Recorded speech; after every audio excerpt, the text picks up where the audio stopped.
A continuación, la charla Prevención del cáncer cervicuterino, doctora Diana Ordóñez, médico ginecólogo de la institución. Buenas tardes con todos o buenos días. Hoy vamos a hablar de la prevención del cáncer cérvico-uterino. Antes de hablar de la prevención secundaria o primaria, es importante tener una idea de lo que es el cáncer cérvico-uterino. En sí, el cáncer cérvico-uterino es un problema de salud pública, ya que afecta a una gran cantidad de mujeres, con lo que constituye el segundo cáncer más frecuente a nivel mundial a expensas de países en vías de desarrollo. Es decir, la mayoría de cánceres se producen en estos países. Afecta sobre todo a mujeres jóvenes, por lo tanto, una mujer va a desarrollar cáncer cérvico-uterino entre los 40 y los 50 años de edad. Una ventaja que nos ofrece el cuello de útero es su fácil acceso. Por lo tanto, el cáncer cérvico-uterino es un tumor que es muy estudiado, uno de los que más se conoce su patología y su patogenia, y además permite una detención temprana y con lo que conlleva el tratamiento precoz y una cura definitiva. Es la carga mundial por cáncer. Tenemos 7.6 millones de muertes por cáncer en el 2005, 3/4 de ellos en países de nivel bajo y de medio ingresos, en donde Ecuador entraría a formar parte de ese grupo. Ahí, como ustedes pueden ver, del 2005 a las proyecciones al 2030, va a haber una mayor incidencia que sube del 5.5 al 8.9. Lo más preocupante de este cáncer es que el 40% es evitable. En el mundo, todos los años se producen más de 529.000 casos nuevos. El 85% de estos se produce en aquellos países donde los programas de tamizaje son poco eficaces, y en estos el segundo lugar como causa de muerte por cáncer en la mujer. Estas dos estadísticas son las mismas que presentan la OMS. Esta es una distribución de cómo está ahora el cáncer cérvico-uterino, siendo áreas como América Central, América Latina, África, países con alta incidencia comparando con Estados Unidos, Canadá, Europa. ¿Cuál es la tendencia? ¿Cuáles son las proyecciones de cáncer cérvico-uterino? ¿Qué dice? Los últimos 7 años la mortalidad por cáncer cérvico-uterino ha permanecido alta en todos los países de América Latina y el Caribe, reflejando principalmente la ausencia de programas de screening o la existencia de programas ineficientes. Tendencias decrecientes solo se han observado en 3 de 28 países: México, Chile, Costa Rica. Estos países tienen programas de tamizaje estandarizados que tienen un gran apoyo por parte del gobierno. 33.000 muertes anuales en la región, una muerte por cáncer cervical cada 15 minutos. Esto estamos hablando a nivel latinoamericano. La mortalidad y morbilidad de cáncer cérvico-uterino en Ecuador. Lo que se puede ver es que la tendencia desde 1990 al 2009 es igual. Tanto la incidencia como la mortalidad sigue igual, habiendo un pequeño descenso en el 2005. Sin embargo, es la misma y no se ha logrado producir una disminución de la incidencia y menos en la mortalidad. ¿A quién puede afectar este cáncer? Este cáncer puede afectar a cualquier mujer desde que inicia su actividad sexual. No importa el nivel socioeconómico, sino simplemente el inicio de la actividad sexual es el factor que va a desencadenar que tenga un factor de riesgo. ¿Cuál es el causante? Como todos conocen, el virus del papel. El papel etiopatogénico en el cáncer cérvico-uterino y en otros tipos de cánceres como vulvares, vaginales y de ano está. Hay una evidencia ya en donde estudios determinaron que sí hay relación del virus del papiloma con el cáncer humano. ¿Por qué? Porque se ha encontrado ADN de HPV en el 90% de las lesiones preinvasoras y en el 99.9% de las invasoras. Además, hay transcripción de HPV en los cánceres cervicales y sobre todo porque encontramos oncogenes del BPH que son importantes, L6 y L7, que media la transformación maligna y que más tarde les voy a explicar cómo se produce. En cambio, otros tipos de cánceres, el cáncer de cervix, tenemos un 98%, pero también vulva, vagina, ano, a nivel oral y orofaringio, como factor que predispone a la aparición.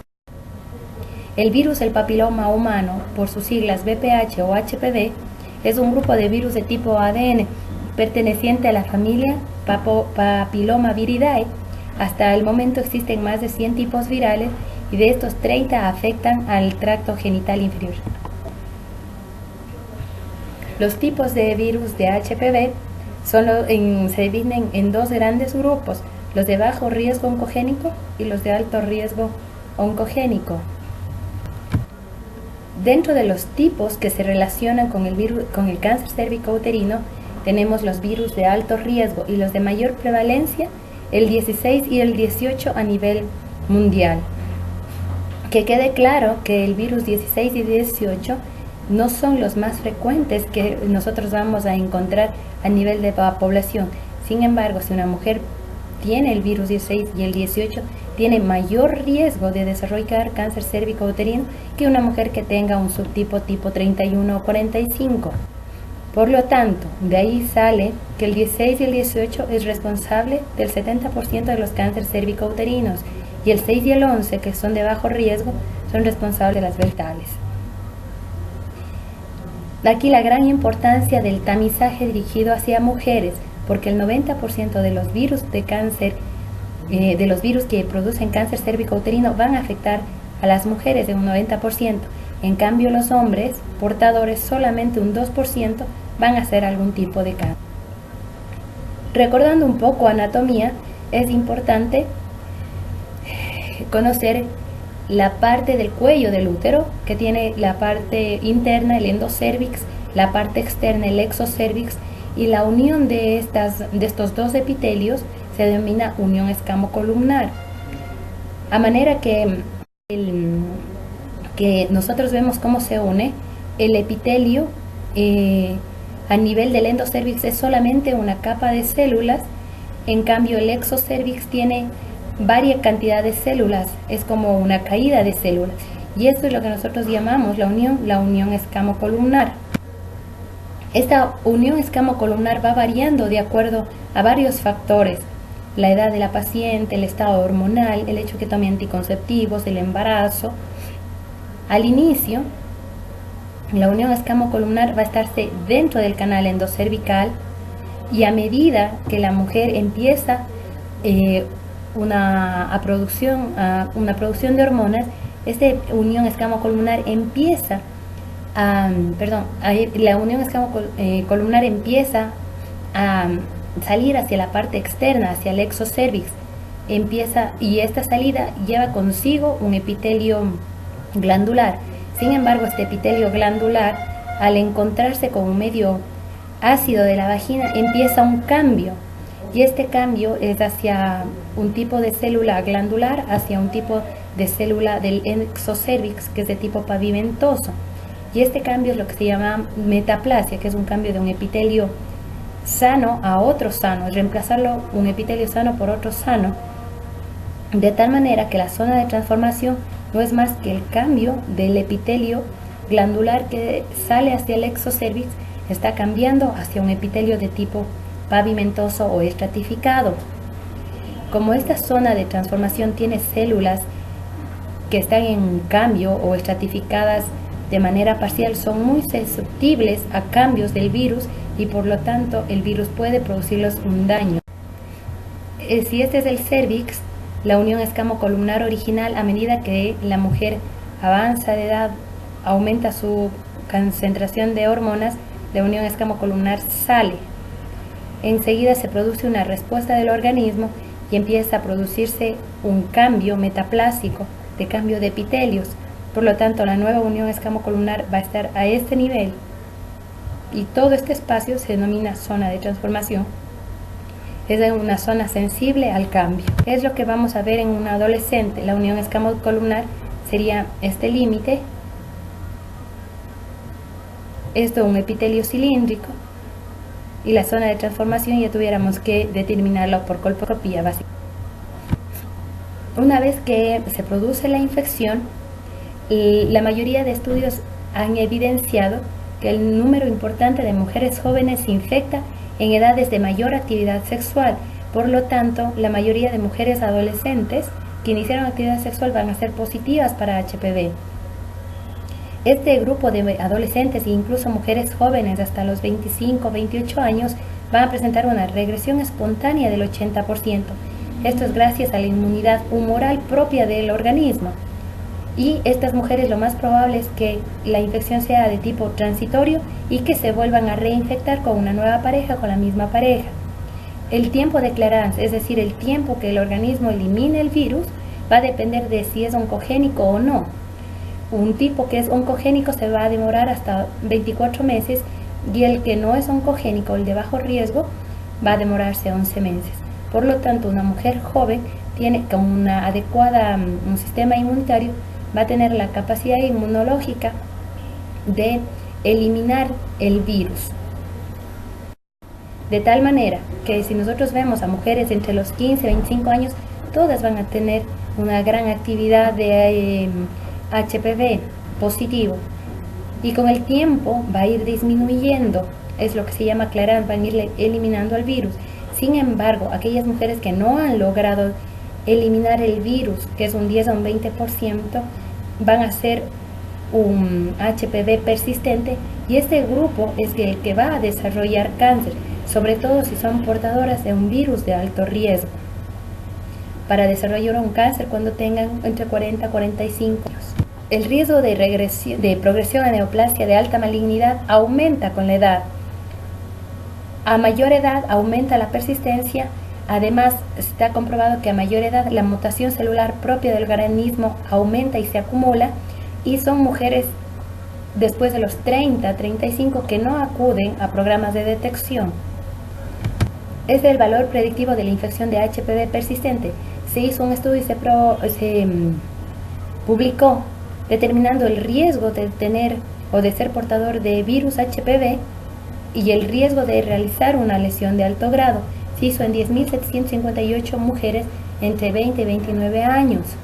Si una mujer es HPV negativo, con un HPV de seguimiento que también sigue negativo, el riesgo de alto grado es 1 de 1. Sin embargo, si es positivo, luego se negativiza, el riesgo de realizar sigue siendo un 20%. Sin embargo, en aquellas mujeres que son positivas en un primer estudio de HPV y persiste positivo, el riesgo de hacer cáncer cérvico-uterino es de 813 veces comparado con la población general. Por lo tanto, se concluyó en este estudio que el riesgo de desarrollar cáncer está estrechamente relacionado con la persistencia del virus de HPV en el organismo de una mujer. El riesgo a lo largo de la vida para hombres y mujeres sexualmente es del 50%. Esto quiere decir que todas las mujeres, tanto hombres y mujeres, un 50% tienen el riesgo de adquirir la infección.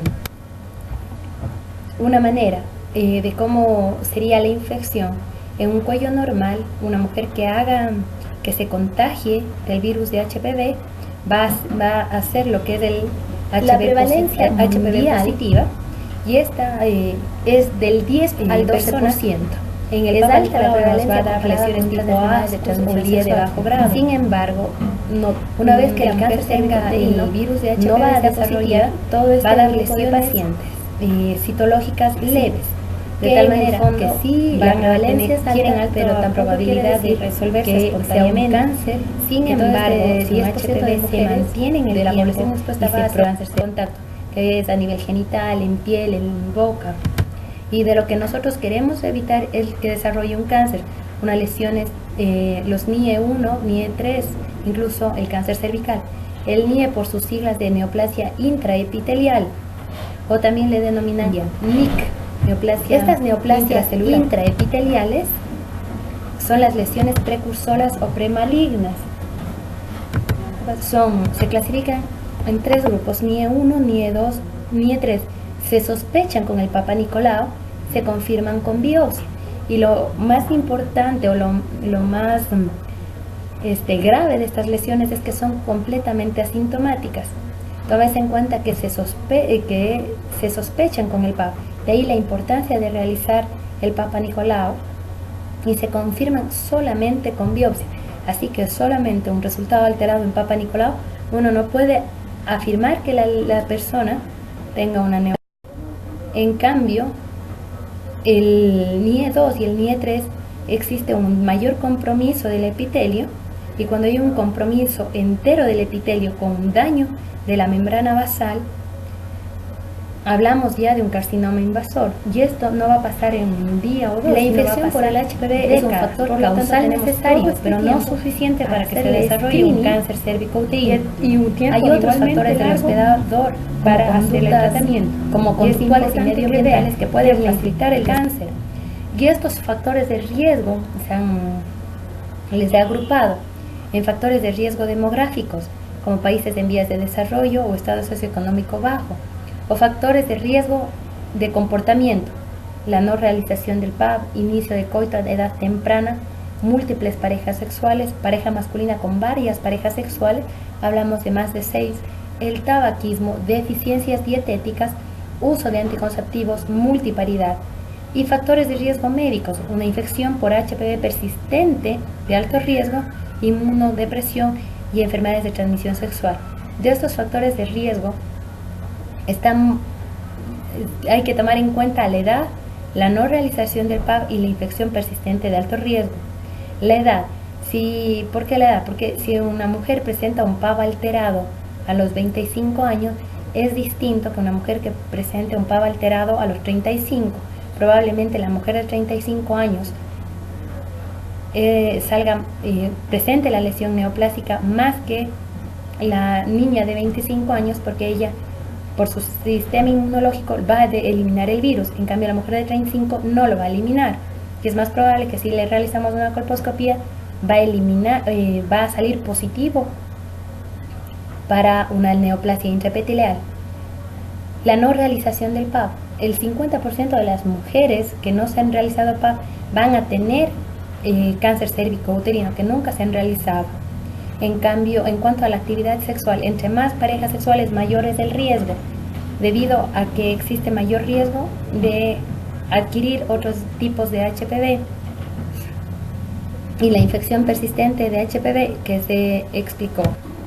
Si ahora, en cambio, relacionado al virus del HPV, el tipo vírico, la infección simultánea por varios tipos oncogénicos y gran cantidad de virus, hará que esta mujer tenga mayor probabilidad de desarrollar cáncer cervical. Por lo tanto, cuando hablamos de factores de riesgo, si nosotros tenemos una infección inicial por HPV y hay una eliminación espontánea, estamos bien. Sin embargo, si hay una infección persistente, van a producir las lesiones de bajo grado, que sí hay la probabilidad que el organismo los elimine. Y tenemos aquellas lesiones de alto grado. Es aquí en donde los factores de progresión van a actuar, y por lo tanto una mujer va a desarrollar cáncer cervicouterino.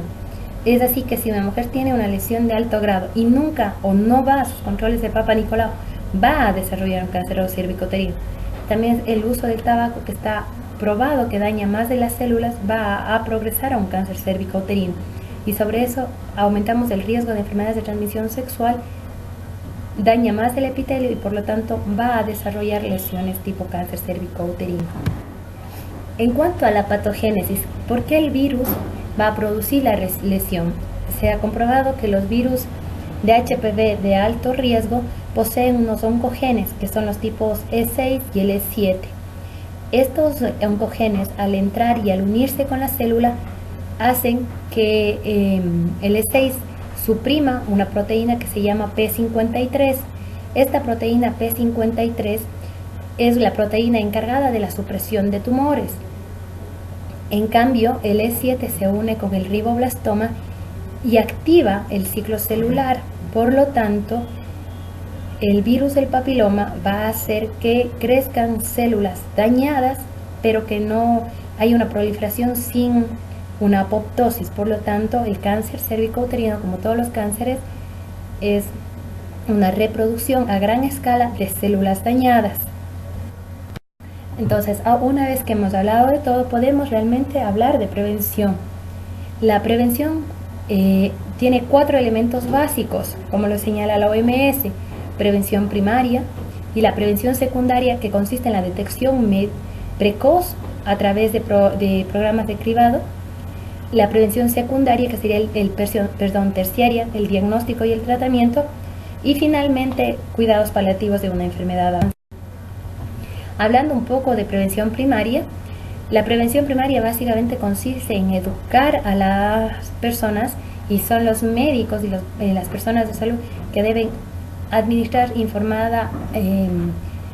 información acerca de conductas sexuales, por ejemplo, uso de preservativo, el número de parejas, el número de la edad de iniciar la primera actividad sexual.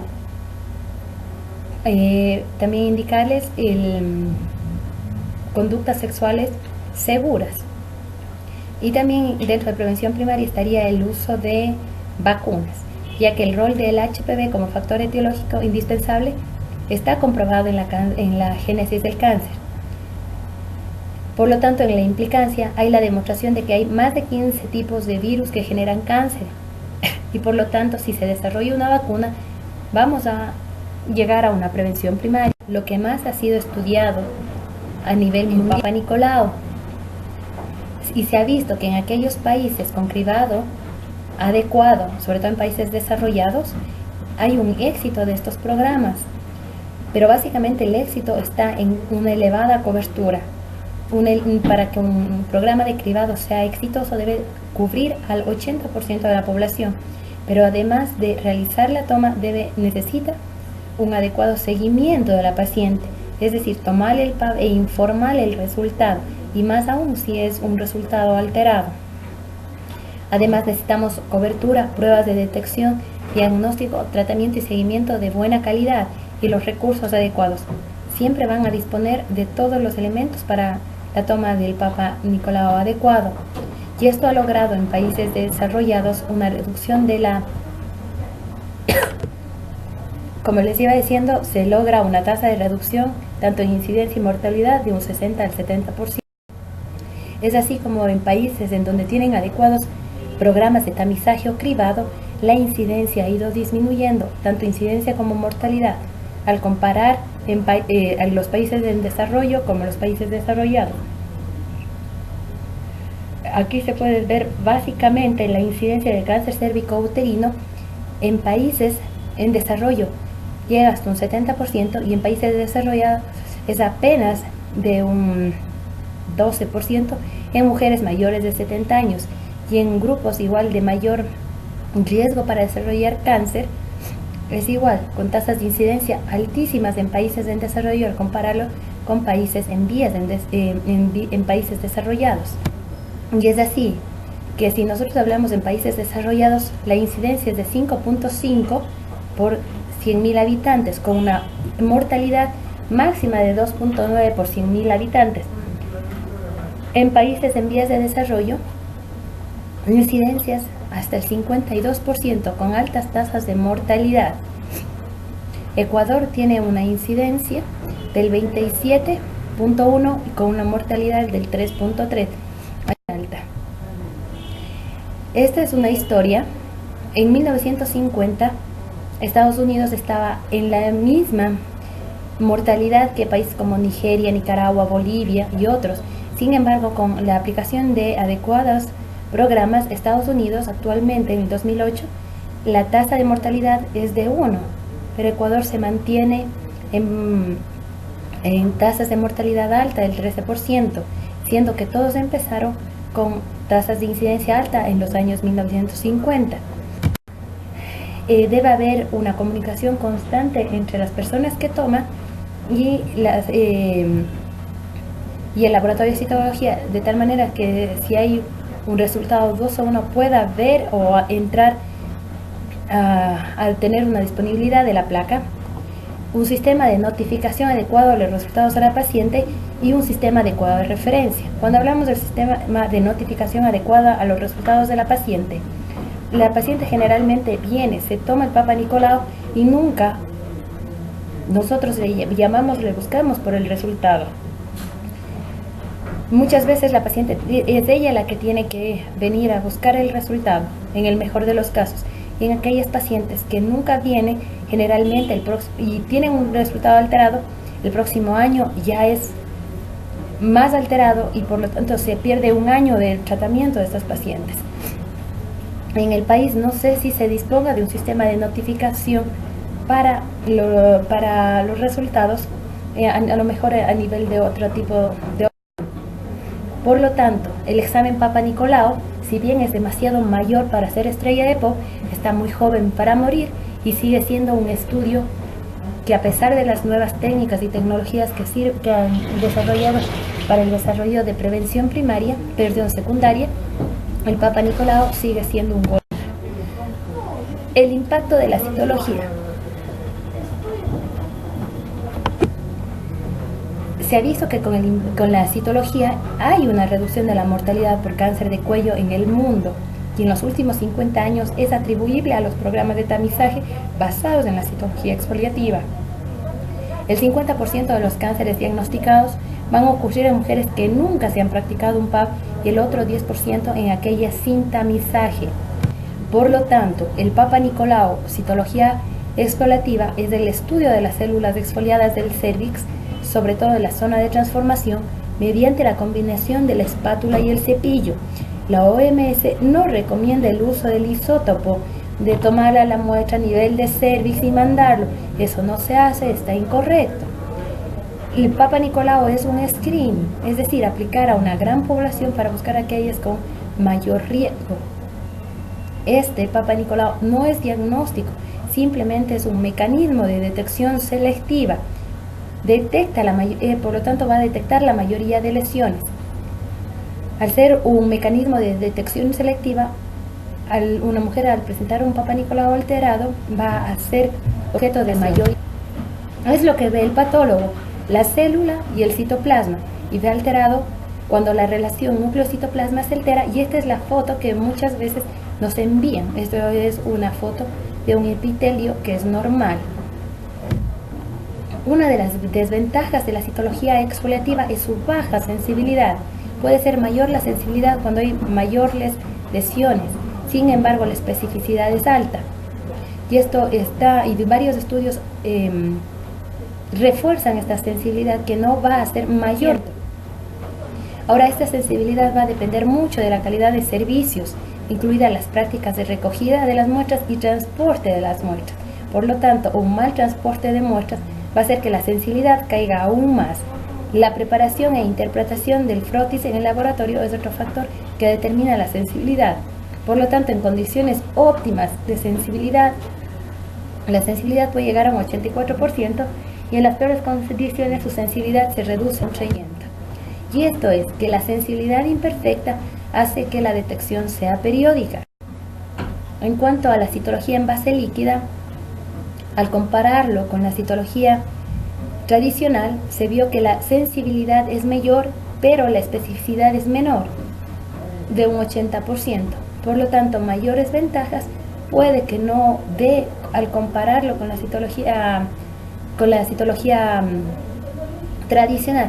Sin embargo, si podemos hablar del medio de transporte, es una manera mucho más segura de transportar un PAP en base líquida que una citología ¿Cuáles son las ventajas que podría ofrecer la citología en base líquida? La muestra obtenida es más representativa de la zona de origen y arrojan menos resultados falsos negativos. El número de muestras no satisfactorias es menor. La interpretación de cada muestra es mucho más rápida, lo cual aumenta la eficacia y la rentabilidad, y el material recogido también puede someterse a una prueba de ADN para HPV. Sin embargo, el costo de una citología líquida es más alta, sobre todo para el sector. Otra manera de hacer tamizaje que actualmente se está utilizando es el ADN del virus de HPV.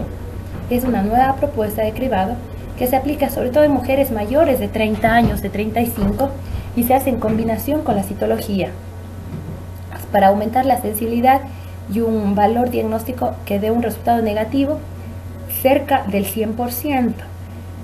Por lo tanto, si se le va a ofrecer una tipificación viral, se hace en mujeres mayores de 30 años, porque si se hace en mujeres menores, lo más probable es que sea positivo, y lo que vamos a generar es un poco de tensión en las mujeres menores, y esta mujer de 25 años, a los 30 años, lo más probable es que sea negativo. Por lo tanto, como técnica de screening, se recomienda después de los 30 y acompañado de un Papa Nicolau.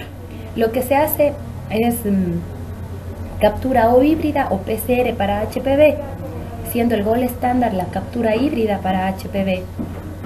Nosotros en dispensario contamos con captura híbrida para HPV, que se le toma de igual manera que un Papa Nicolau. Como les dije, siempre se hace en conjunto con una citología. Siempre que el HPV sea positivo, se va a hacer también una citología. Otros prefieren tomarlo al mismo tiempo los dos. El hecho de que tanto una citología como un HPV sea negativo hace que el tiempo de intervalo de screening sea mucho mayor. Hace que una mujer pueda acudir a hacerse un tamizaje cada 5 años. Como les dije, no se realiza antes de los 30 años y no se hace en hombres y en mujeres que ya tienen una lesión intraepitelial o que tienen verrugas o cáncer cervical, pues son mujeres que ya el virus les hizo daño y no va a dar mayor información que tenga o no tenga un virus de HPV, y no se hace nunca en mujeres menores de 20.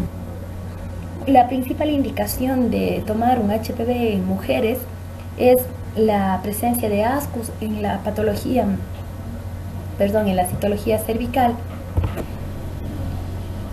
Si una mujer presenta un ascus más un HPV positivo, es una mujer que va a ser derivada a colposcopía.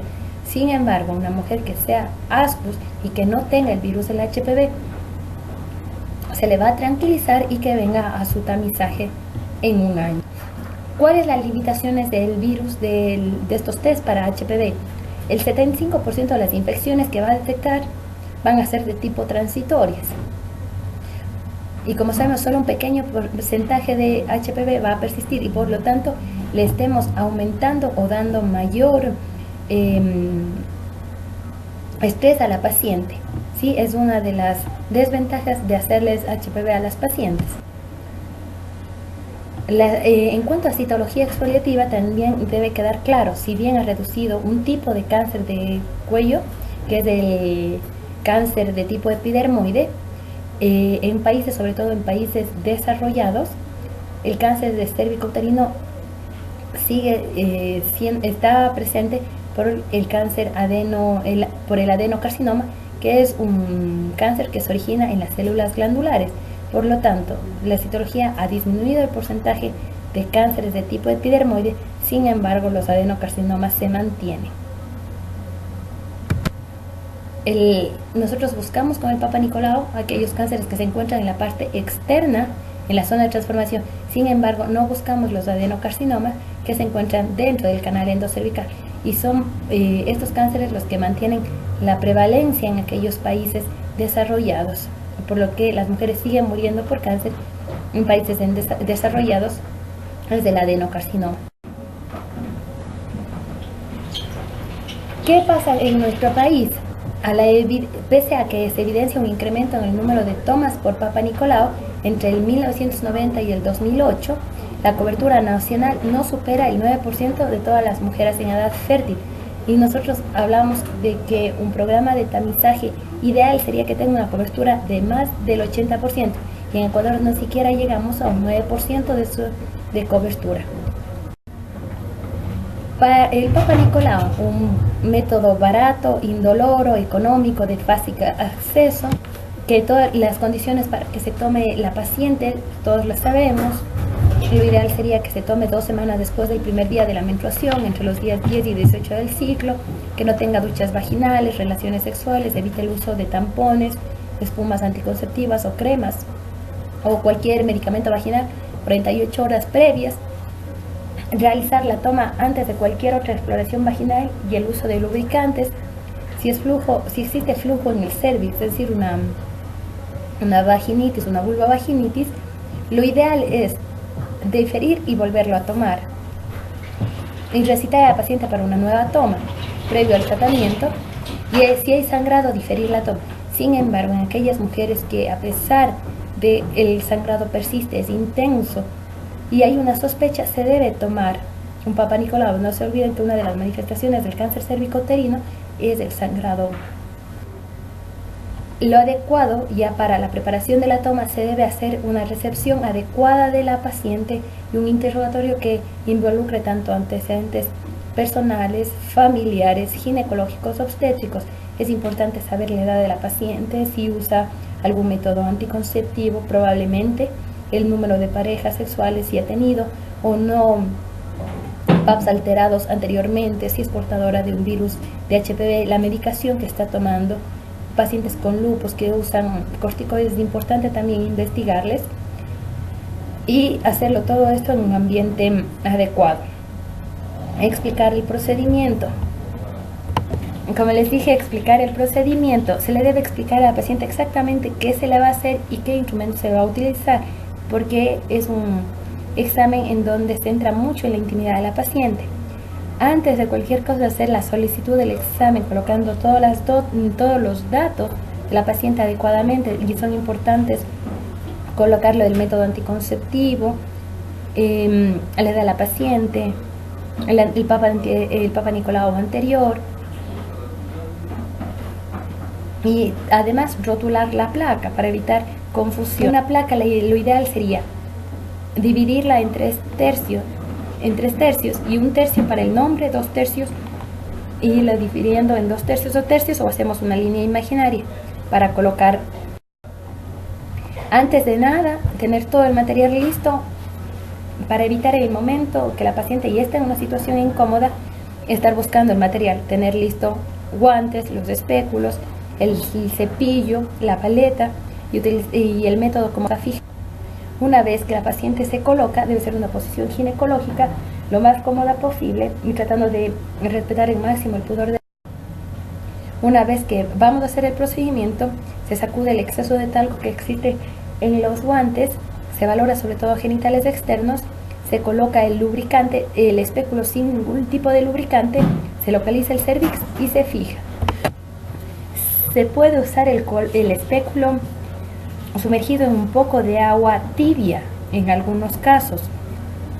Si existe mucha atrofia cervical, mucha atrofia genital y no dispongamos de un espéculo pequeño. La manera correcta como se introduce el espéculo: cerrado, hacia atrás, se localiza el cervix, se empieza sobre todo tomando o iniciando la toma con el exocervix, con la paleta. La parte más larga o puntuda de la espátula se coloca dentro del canal y se hace un giro completo de 360 grados. Y luego se continúa con la zona endocervical, se introduce el cepillo los 2 tercios y se hace un giro de 45 grados. La idea es que no sangre con la toma. Se coloca la paleta, se coloca de una manera longitudinal, en cambio el cepillo se gira y finalmente se fija a 20 centímetros. La placa, que puede usar el fijador aerosol, que es lo que nosotros utilizamos, o fijarlo en etanol al 95%, pero esto no lo hacemos porque el transporte sería muy largo. Y la paciente histerectomizada, el espéculo y la paleta que se trata de tomar de los 4 cuadros. Ya, para repetir, una vez que nosotros tenemos un cuello normal y entra el virus del papiloma humano a la capa basal del epitelio, es en donde va a empezar a reproducirse o a replicarse el virus y va a empezar el daño del epitelio.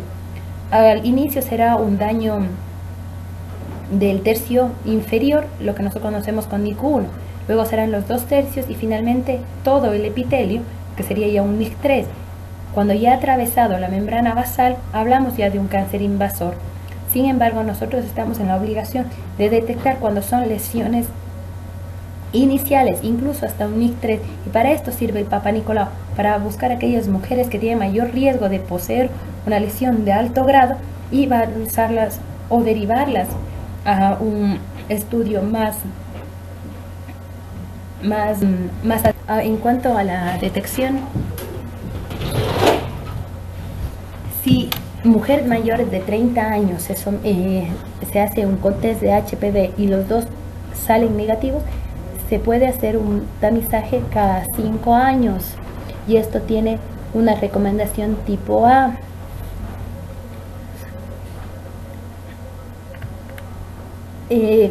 Si al leer las guías o los documentos que se les enviaron, a nivel de Chile se hace la detección cada 3 años, porque ellos determinaron, como les dije anteriormente, que el costo de efectividad es mayor al realizarlo cada 3 años que cada año. y sobre todo después de los 25 años, porque la incidencia acumulada no baja tanto, baja de un 93% que se hace cada año, a los 3 años la incidencia es del 93%, por lo tanto a nivel de costos es mucho mejor realizarlo cada 3 años. Cabe recalcar que en este país tienen un sistema de tamizaje mucho mejor que el nuestro, aunque sus grados de cobertura no superan un 60%. ¿Cómo lo van a informar los patólogos? El sistema Bethesda, que es un sistema en donde estandarizaron la nomenclatura para informar la citología cervical. Valora el tipo de la muestra, la calidad de la muestra, si es satisfactoria o insatisfactoria, la clasificación C general, si es negativo, presenta anomalías epiteliales o otras categorías, y le interpreta el resultado. Por lo tanto, el Papa Nicolau, nosotros vamos a tener los informes de ASC, que puede ser ASCUS o ASH, una lesión intraepitelial de bajo grado, una lesión intraepitelial de alto grado, cáncer de células escamosas. Esto es a nivel de la célula escamosa, y a nivel glandular van a informar si hay alteraciones células glandulares atípicas, adenocarcinoma in situ o adenocarcinoma.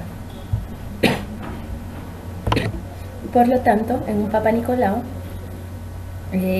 si queremos correlacionar luego con un diagnóstico definitivo, una mujer que presenta una lesión de bajo grado, lo más probable es que tenga una infección por el virus de HPV o un MIC-1. Pero mujeres con una lesión intraepitelial de alto grado, lo más probable es que ya tengan una lesión preneoplásica tipo 2, un MIC-2, un MIC-3 o un carcinoma in situ. ¿Qué hablamos como definición de un PAP positivo y sospecha clínica?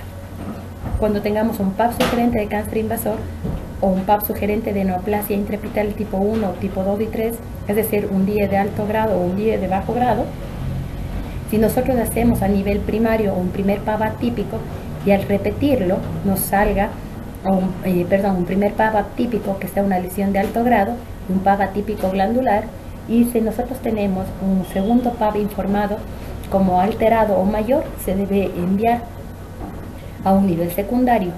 Y sin embargo, la sospecha clínica, cuando se ve un cuello que ya demuestre características, igual se debe enviar para el control de cáncer cervicouterino con una recomendación tipo A. Incorporar programas de educación para la salud, la prevención de factores de riesgo y el control de cáncer cervicouterino es un grado de recomendación B. Aquí estaría lo que hiciera los prestadores de salud, que somos nosotros. Vacunar contra los virus 16 y 18 a aquellas mujeres que no hayan tenido contacto para evitar o disminuir el riesgo de cáncer cervicouterino como complemento de un programa de tamizaje con citología, un grado de recomendación tipo A. Toma de muestra de citología del PAP de entre los 25 y 64 años con una periodicidad de 3 años, un grado de recomendación tipo A. Lograr una cobertura de más del 80%. Reduce la mortalidad, es un grado de recomendación tipo A. Un sistema único para reportes citológicos, un grado de recomendación B, ya que el sistema Bethesda no se usa a nivel mundial, sobre todo esto es a nivel de América. ¿Cuál sería el funcionamiento de los diagnósticos de citología con riesgo de calidad de la productividad de curadores de riesgo, educación en salud, una consejería positivo y con sospecha que si bien no clínica de cáncer de cuello debe ser favorece a la eliminación de especialistas, disminuye la presencia de neoplasias intraepiteliales. También el control de enfermedades de transmisión sexual, las vacunas del HPV en prevención primaria. En prevención secundaria, sistemas y servicios de salud adecuados, medicamentos esenciales, detección temprana o screening, tecnología. Y finalmente, agencias que pueden ayudar, como agencias de ONU, la ONG, colaboración entre centros, investigaciones que se puede hacer. Es una manera de tratar de lograr la incidencia de cáncer cervicouterino y sobre todo la mortalidad en mujeres. Por lo tanto, piensa que la prevención de cáncer cervicouterino puede esperar. Eso es toda la presentación. Gracias.